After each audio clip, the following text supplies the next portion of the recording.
আব্দুল্লাহ তাহের জামাতের নায়েবে আমির। নায়েবে আমির শব্দটা তারা তাদের মতো করে ব্যবহার করে। আমাদের অন্যান্য যে গতানুগতিক রাজনৈতিক দলগুলো রয়েছে সেখানে এই পদবিটি সহসভাপতি, এরকম একটি পদ। তো এই ভদ্রলোক সাবেক সংসদ সদস্য এবং এই মুহূর্তে জামাতের ওয়ান অফ দ্য টপ 3জন গুরুত্বপূর্ণ নেতা, জনাব আমির এবং জনাব সাধারণ সম্পাদক জনাব গোলাম পারওয়ার এবং জনাব নায়েবে আমির ডক্টর আব্দুল্লাহ তাহের। এর বাইরে আরও জামাতের প্রায় ডজন খানেক গুরুত্বপূর্ণ নেতা আছেন যারা এই সময়টিতে জনগণের সম্মুখে আসছেন। জামাত সেই 2009 সন থেকে আমি টকশো শুরু করি। তো সাধারণত জামাতের লোকজন টকশোতে আসতে চাইতেন না। আমি 2বার জিল্লুর রহমান সাহেবকে কনভিন্স করে 2জন অতিথিকে আমি ডেকেছিলাম। মূলত আমার ইন্টারেস্টে একজন ছিলেন জামাতের হামিদুর রহমান আজাদ, তখন সংসদ সদস্য ছিলেন, এবং ওই অনুষ্ঠানের মাধ্যমে তার সঙ্গে আমার একটা ব্যক্তিগত সম্পর্ক স্থাপন হয় এবং সেই সম্পর্কটি এখনও বন্ধুত্বের পর্যায়ে রয়ে গেছে। হামিদুর রহমান আজাদ, ডক্টর হামিদুর রহমান আজাদ। আর একজন হলেন জনাব তাজুল ইসলাম, এখন যে চিফ প্রসিকিউটর রয়েছেন আন্তর্জাতিক ট্রাইব্যুনালের, অপরাধ ট্রাইব্যুনালের। তো ওনার সঙ্গে যখন দেলোয়ার হোসেন সাঈদীর বিচার হচ্ছিল বা যুদ্ধাপরাধের বিচার হচ্ছিল, তিনি প্রায় সবার পক্ষেই ওকালতি করছিলেন। ওই সময়টিতে চ্যানেল আইয়ের 3য় মাত্রার একটি অনুষ্ঠানে আমি জিল্লুর সাহেবকে বললাম যে ওই ভদ্রলোককে ডাকেন। তো ওই সময়টিতে আমার ব্যক্তিগতভাবে জামাতের প্রতি একটা দুর্বলতা ছিল আওয়ামী লীগের অত্যাচার এবং অতি নির্যাতনের কারণে। আমার কাছে মনে হলো যে তারা কথা বলতে পারছেন না, তাদের আদর্শ তারা প্রচার করতে পারছেন না। যদিও ব্যক্তিগতভাবে জামাতের যে ধর্মতত্ত্ব, থিওলজি, ওহাবিবাদ, তারপরে মওদুদিবাদ, এই বিষয়গুলোর সঙ্গে আমার দ্বিমত রয়েছে। আমি ইসলাম বলতে যেটি বুঝি এটা মধ্যপন্থা, যেটিকে অনেক আহলে সুন্নাত ওয়াল জামাত বলেন। ঠিক সেই আহলে সুন্নাত ওয়াল জামাতের মতো করে ধর্মকর্ম করা, আবার একই সঙ্গে জামাত যেটা অপছন্দ করে, অর্থাৎ এই যে পীর, মাজার, কবর পুজো করা, এগুলো নিয়ে বাড়াবাড়ি করা, এই বিষয়গুলো আমার পছন্দ নয়। তবে আমার সাথে এই 2 গ্রুপেরই একটা দূরত্ব। সেই দূরত্বটা হলো জামাত যেভাবে মাজার পূজারীদেরকে, পীর পূজারীদেরকে বা যারা পীরতন্ত্র করেন তাদেরকে ঘৃণা করে, তাদেরকে প্রতিরোধ করতে চায়, তাদেরকে অপদস্থ করতে চায়, এই জায়গাটাতে আমি দ্বিমত পোষণ করি। আবার আহলে সুন্নাত ওয়াল জামাতের যারা লোকজন রয়েছেন তাদের একটা ধারণা যে তারা ছাড়া অন্য মতাদর্শে যারা লোকজন তারা ভালো না, অনেকে কাফের, অনেকে ইসলাম থেকে খারিজ হয়ে গেছে। আপনি কিছু আলেম ওলামা যারা আছেন, যারা আহলে সুন্নাত ওয়াল জামাতের ধারক বাহক বা মুখ্য আলেম হিসেবে মনে করেন, দেখবেন যে এরা খুবই অহংকারী, প্রচণ্ড অহংকারী, এবং তারা খুব গালাগালি করেন, উগ্রতা দেখান এবং নিজেদের শ্রেষ্ঠত্ব তারা জাহির করেন। এই লাইনের, অর্থাৎ আহলে সুন্নাত ওয়াল জামাত বাংলাদেশে অনেকে প্রতিষ্ঠা করেছেন একটা ধারাবাহিকতা, কিন্তু আমি 80-র দশকের থেকে বেশ কয়েকজন লোককে চিনি যারা এখন যারা আহলে সুন্নাত আছেন, তাদের সবারই উস্তাদ ছিলেন, উস্তাদুল আল্লাম। এদের মধ্যে একজন ছিলেন কমলাপুর রেলওয়ে জামে মসজিদ, কমলাপুর রেলওয়ে জামে মসজিদ, এটার খতিব ছিলেন জনাব তাহের। তো আবু তাহের এরকম। তো অসাধারণ বক্তা ছিলেন, কিন্তু উনি মাইল্ড ছিলেন। আরেকজন ছিলেন মাওলানা আব্দুল জলিল, উনি মারা যাওয়ার পরে। তো উনি আহলে সুন্নাত ওয়াল জামাতের মহাসচিব অথবা সভাপতি, এরকম কিছু একটা ছিলেন।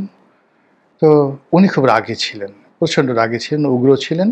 উনি আবার শাহজাহানপুর রেলওয়ে কলোনি মসজিদ যেটা আছে, ওই মসজিদের খতিব ছিলেন, গাউসুল আজম মসজিদ।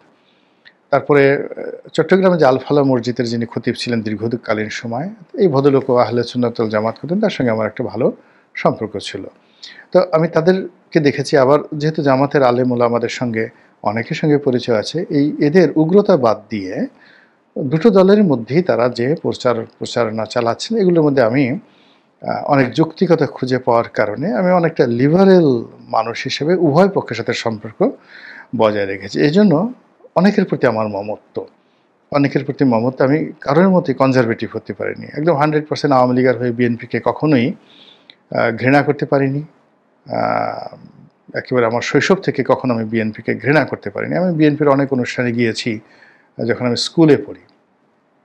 অনুষ্ঠান হলেই আমি যেতাম। যেমন ঢাকা বিশ্ববিদ্যালয়ে যখন পড়েছি, ছাত্রলীগ করতাম, কিন্তু বি চৌধুরী বক্তব্য দিচ্ছেন, আমি শুনতে যেতাম। তারপরে জাতীয় পার্টির মিজানুর রহমান চৌধুরী বা শাহ মোয়াজ্জেম সাহেব বক্তব্য দিচ্ছেন, আমি কিন্তু শুনতে যেতাম। তারপর বিএনপির আব্দুল সালাম তালুকদার অথবা কে এম ওবায়দুর রহমান বক্তব্য দিচ্ছেন, মন্ত্রমুগ্ধের মতো আমি শুনতে যেতাম। আমার মধ্যে কখনো এরকম একেবারে কনজারভেটিভনেস ছিল না।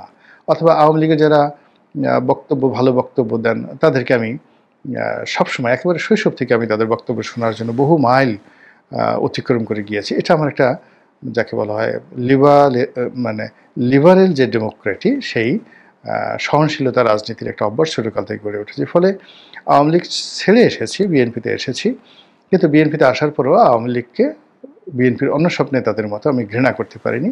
অথবা অনেক সময় দেখা যাচ্ছে যে নিজের ভার্জিনিটি, সততা প্রমাণ করার জন্য, সতীত্ব প্রমাণ করার জন্য অনেকে খুব বেশি যাকে বলা হয় ওভার অ্যাক্টিং করেন।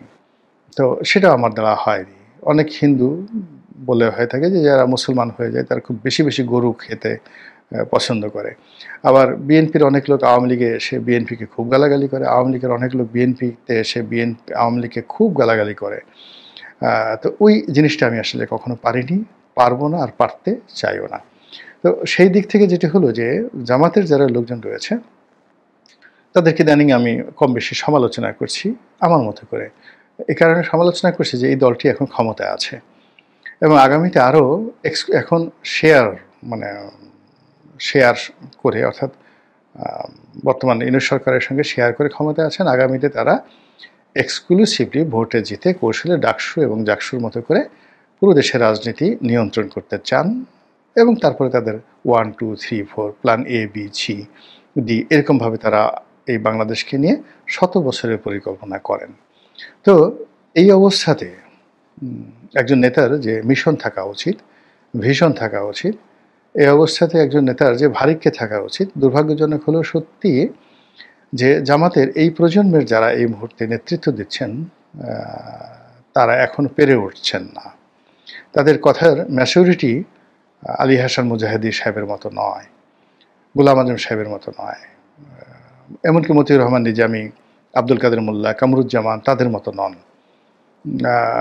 এবং গত সেই 15 বছর ধরে জামাতের যারা প্রথম সারির নেতা ছিলেন তাদের ফাঁসিতে ঝুলানোর ফলে জামাতের মধ্যে যে একটা মনস্তাত্ত্বিক পরিবর্তন আসে, জামাতের অনেকেই ভয় পেয়ে যায়। 2 নম্বর হলো যে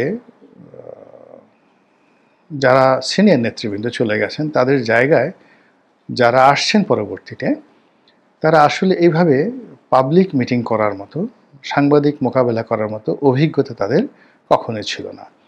ধরুন আমি যখন 2009-10 সনে একটা বক্তব্য দিয়েছি টেলিভিশনে, সভা সমিতিতে বক্তব্য দিয়েছি, বক্তব্য শুরু করার আগে আমার হাত পা কাঁপত, মোষ ঘামিয়ে যেত, বক্তব্যের ধারাবাহিকতা থাকতো না।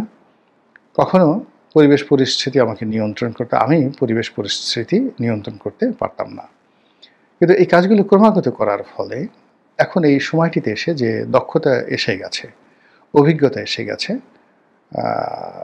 পেশাদারিত্ব এসে গেছে, ফলে কি হলো, এই যে আপনাদের সঙ্গে কথা বলছি, টেলিভিশনে কথা বলছি, মঞ্চে কথা বলছি, রাজনৈতিক মঞ্চে কথা বলছি, জনগণের সঙ্গে কথা বলছি, সেখানে কোনো পরিস্থিতি আমাকে নিয়ন্ত্রণ করতে পারে না। আমি আমার মতো করে কথা বলছি, এটা পারি, এটা দীর্ঘদিনের প্র্যাকটিসে এটা হয়ে যায়। কিন্তু এটা 2016 সালে সম্ভব ছিল না, 14-12 সালে সম্ভব ছিল না, এমনকি 2018 সনে এটা সম্ভব ছিল না। প্রতিদিনই আমি কিন্তু শিখছি। তো সেই দিক থেকে জনগণের সামনে কথা বলার জন্য বা আন্তর্জাতিক মিডিয়াতে কথা বলার জন্যে, রাজনৈতিক প্রতিপক্ষের সঙ্গে নেগোসিয়েশন করার জন্য নিজেদের ক্ষমতা, বৃত্ত এবং বৈভবকে জাস্ট ধামাচাপা দিয়ে তারপর নীতি এবং আদর্শের যে কথা সেগুলো বলতে পারা, এই জিনিসগুলো এখন তারা প্র্যাকটিস করছেন, কিন্তু এখনও তারা সফলতার ধারের কাছে যেতে পারেননি। ফলে এই গত 1 বছরে যে আমাদের যারা শীর্ষ নেতৃবৃন্দ রয়েছেন মোরালেস সবাই কিন্তু তাদের নানা রকম কথাবার্তার দ্বারা বিতর্কিত হচ্ছেন। এবং সেই দিক থেকে ডক্টর আবদুল্লাহ তাহের তিনি যেহেতু বেশি কথা বলছেন, বেশি বেশি সব জায়গায় যাচ্ছেন, ফলে তার ভুলের পরিমাণও বেশি হয়ে যাচ্ছে। তিনি বকা খাচ্ছেন, কটুবাক্য শুনছেন, তার সঙ্গে সঙ্গে আবার শিখছেন, বিনয়ের সঙ্গে তিনি শেখার চেষ্টা করছেন এবং অতি সম্প্রতি তিনি আমেরিকাতে গিয়ে অনেকগুলো কাণ্ড ঘটিয়েছেন। প্রায় সব কাণ্ডগুলোই কিন্তু বিতর্ক তৈরি করেছে।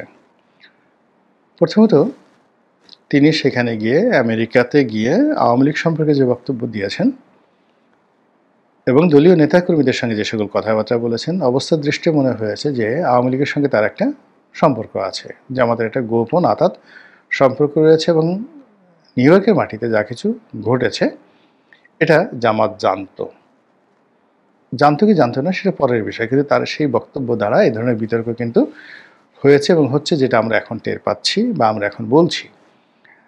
দ্বিতীয়ত তাদের যে অ্যাম্বিশনগুলো, মনের যে সুপ্ত চিন্তা, অনেক সুপ্ত চিন্তা আমাদের রয়েছে কিন্তু আমরা এগুলো বলি না। আপনার জৈবিক সুপ্ত চিন্তা রয়েছে, বুদ্ধিবৃত্তিক চিন্তা রয়েছে, অর্থনৈতিক চিন্তা রয়েছে, যেগুলো অসম্ভব আপনি কল্পনা করেন কিন্তু এগুলো কারো কাছে বলা যায় না। তো তদ্রূপ আমাদের মধ্যে বাংলাদেশে অনেকেই ভারতকে আমরা পছন্দ করি না। আমাদের মধ্যে যে যারা ইসলাম ধর্মাবলম্বী, আমরা কথায় কথায় খুলাফায়ে রাশিদিনের স্বপ্ন দেখি, আব্বাসীয় খেলাফতের গৌরবোজ্জ্বল ভূমিকার যে ইতিহাস সেটা অধ্যয়ন করি এবং স্বপ্ন দেখি, উমাইয়াদের শাসনামল স্মরণ করি, মোহাম্মদ বিন কাসিম, হাজ্জাজ বিন ইউসুফ আমাদের নায়ক, আমরা সেগুলো চিন্তা করি। আমরা খালিদ বিন ওয়ালিদের কথা স্মরণ করলে, গাজী সালাউদ্দিনের কথা স্মরণ করলে, ইউসুফ বিন তাসকিন মরক্কোর শাসক, তার কথা স্মরণ করলে আমাদের গর্বে বুক ভরে যায়। আমাদের দেশে অটোম্যানদের সম্পর্কে আমরা তেমন একটা জানতাম না, কিন্তু বাংলাদেশের দীপ্ত টেলিভিশনে সুলতান সুলেমান কয়েকটি সুলতান সুলেমান, কোসেম এরকম কয়েকটি পর্ব প্রকাশিত হওয়ার পর অটোম্যান ডাইনেস্টি সম্পর্কে আমাদের যে আগ্রহ, উদ্দীপনা এখন তুঙ্গে। আমরা এখন সবাই সুলতান সুলেমান, সুলতান তৃতীয় মুরাদ, সুলতান মেহমেদ যিনি কনস্টান্টিনোপল দখল করেছিলেন, তো আমরা সবাইকে শ্রদ্ধা করি এবং ওইরকম একটা ডাইনেস্টি আমরা তৈরি করতে চাই। এবং সেই ডাইনেস্টি তৈরি করার যে স্বপ্ন, সেই স্বপ্নের কারণে আমরা আবার সেই সুলতানি জমানা, ইলতুৎমিশের জমানাতে, গিয়াসউদ্দিন বলবনের জমানাতে, আলাউদ্দিন খিলজির জমানাতে, দিল্লি কেন্দ্রিক আমরা সেই সময়গুলিকে স্মরণ করি।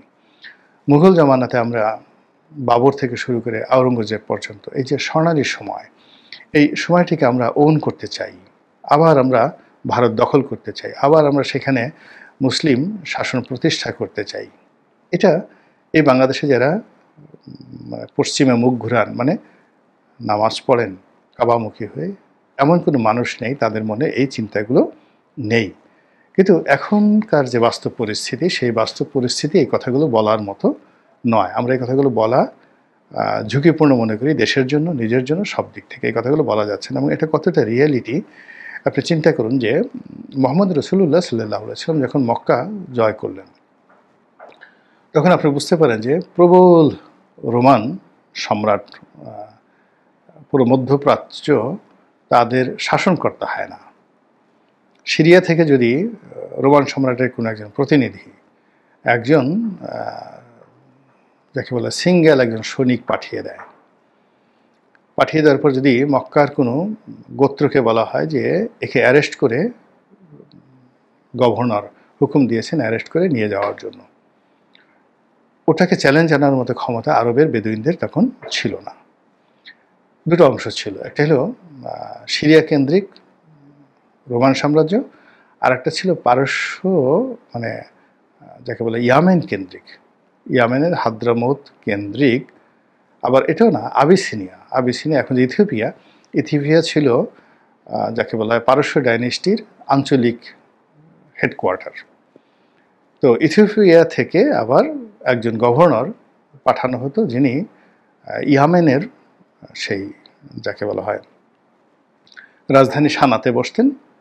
সেই গভর্নরের হুকুম চলতো দক্ষিণ আরবে, মানে আজ আমরা যেটাকে হেজাজ বলি, মক্কা মদিনা এই অঞ্চলে চলতো পারস্য শাসন। আর উত্তর আরব সেখানে চলতো রোমান সাম্রাজ্যের শাসন। এবং ওইরকমই ছিল অবস্থা যে 650 খ্রিস্টাব্দের দিকে বা আল্লাহ রাসূলের জমানাতে যদি মক্কা মদিনাতে সেই পারস্য শাসকের একজন প্রতিনিধি আসতো নিরস্ত্র এবং বলতো ওকে অ্যারেস্ট করে নিয়ে যাওয়ার জন্য, এভাবে কিন্তু হুজুর পাক সাল্লাল্লাহু আলাইহি ওয়াসাল্লামকেও অ্যারেস্ট করার জন্য লোক পাঠানো হয়েছিল। তখন আল্লাহ রাসূল বলছেন যে আপনি যার হুকুম তামিল করতে এসেছেন তিনি তো নিহত হয়েছেন, তিনি তো আর নেই। তো এই কথা শুনে তিনি ভয় পেয়ে গেলেন এবং আসলেই সেটা নিহত হয়েছিল। তো এরকম ছিল তখনকার রাজনৈতিক অবস্থা। এবং সেই রাজনৈতিক অবস্থার কারণে মক্কা জয় করার পরে তিনি কিন্তু সঙ্গে সঙ্গে মূর্তিগুলো, লাত মানাত উজ্জা, সেই মূর্তিগুলো ভেঙে ফেলেছিলেন। কিন্তু ওখানে যে আমরা যাকে হযরত মারিয়াম আলাইহিস সালাম বলি, তারা খ্রিস্টানরা যাকে মা মেরি বলে, তার একটা ছবি ছিল ওয়ালে আঁকা। সেই ছবিটা কিন্তু রাতারাতি মুছা হয়নি। এর কারণ হলো আল্লাহ রাসূল চিন্তা করছিলেন যে এটি যদি মুছা হয় আর এটির খবর যদি সিরিয়াতে পৌঁছে এবং সেখান থেকে যদি রোমান সম্রাটের কানে যায়, আর রোমানরা যদি এই মুহূর্তে মক্কা মদিনা আক্রমণ করে, আমরা সেটা সামাল দিতে পারবো না। This is politics. তো এইভাবে অনেক কথা আমাদের হৃদয়ের মধ্যে রয়েছে, অনেক বাস্তবতা রয়েছে, কিন্তু অবস্থার প্রেক্ষিতে আমরা সেটা পালন করতে পারি না বা আমাদের করা উচিতও নয়। এখন আমরা কোনো অবস্থাতেই ভারতের সঙ্গে যুদ্ধ করার, ভারত দখল করার, এটা আমাদের স্বপ্ন হতে পারে, কিন্তু এটা 1% বাস্তবতা নেই। বরং আমাদের রাজনীতিবিদের মুখ থেকে এই ধরনের কথাবার্তা যদি বলে বা বের হয়, তাহলে যে কোনো সময় একটা দুর্ঘটনা ঘটতে 30 মিনিট সময় লাগবে না, অনলি 30 মিনিট, সব কিছু তছনছ হয়ে যাবে, এটা দ্বিতীয় সিকিম হয়ে যাবে। তো সেই দিক থেকে জামাত যেহেতু এখন ক্ষমতা লাভ করতে চায়, ক্ষমতায় যেতে চায়, ফলে তাদের বক্তব্য কতটা সংযত হওয়া উচিত এটি বলাই বাহুল্য। তারা ইতিমধ্যে গাজওয়াতুল হিন্দের কথা বলেছেন, আব্দুল তাহের তিনি সেখানে গিয়ে, ডক্টর আব্দুল তাহের।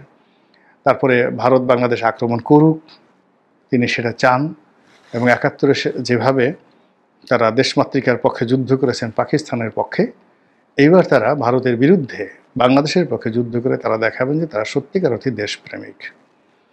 ভীষণ রকম এটা রিপারকেশন তৈরি করেছে। আর সবচেয়ে আজকের যে বিষয়টি নিয়ে আলোচনা করব, তিনি একটি বক্তব্যতে বলেছিলেন যে জামাত যদি সরকার গঠন করে, তাহলে মুসলিম বিশ্ব, ধনী আরব রাষ্ট্র, তাদের যে জাকাতের টাকা আছে, জাকাত ফান্ড আছে, জামাত তাদেরকে কনভিন্স করে এই জাকাতের টাকা এনে বাংলাদেশের দরিদ্র মানুষকে সহযোগিতা করবে। ভীষণ রকম আপত্তিকর কথা। আমরা এখন বিশ্বের কোনো দেশের জাকাত গ্রহণ করার পর্যায়ে নেই।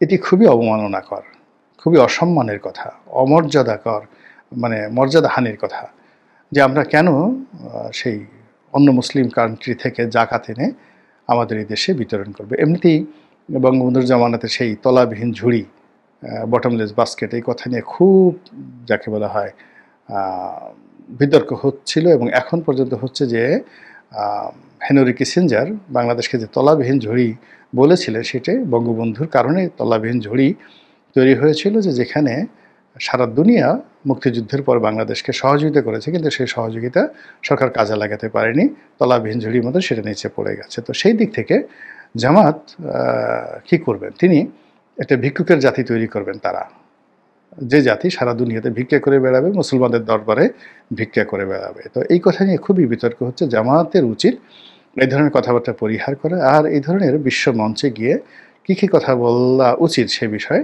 ট্রেনিং দেওয়া। মহান আল্লাহ আমাদের সবাইকে হেদায়েত দান করুন এবং হেফাজত করুন। আসসালামু আলাইকুম ওয়া রাহমাতুল্লাহি ওয়া বারাকাতুহু।